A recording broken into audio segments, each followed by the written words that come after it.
Бруцелозата полека се искоренува. Од јануари до сега на територијата на Штип, Радовиш и Пробиштип нема регистрирано нов случај на пациенти заболени од бруцелоза. Статистичките податоци укажуваат дека од година во година бројот на новозаболени е во постојан пат.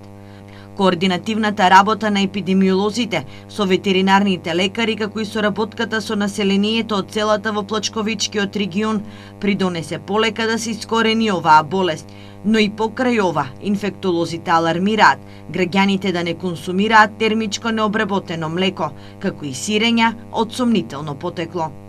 Препораките за заштита од таа болест, која за цела среќа е енормно намалена како бројка на заболувања, се да се внимава со свежото млеко, односно да не се пие нетермички обработено млеко,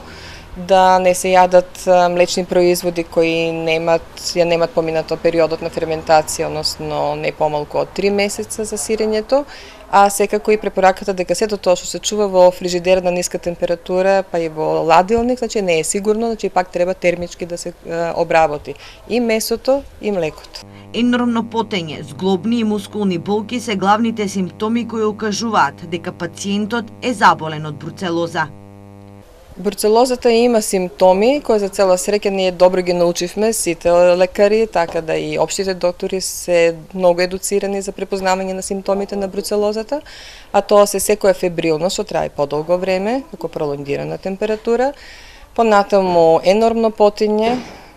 високи вредности на температурата во ноќните сати, кои се пратени со профузно, рековме, потење и зглобни и мускулни болки. Така да тие се препознаваат како акутна фаза, а може болеста да оди како хроничен тек, што често пати завршуваат и на ортопедија, со укочување на некој зглоб, па дури таму се диагностицираат и се препраќаат кај нас.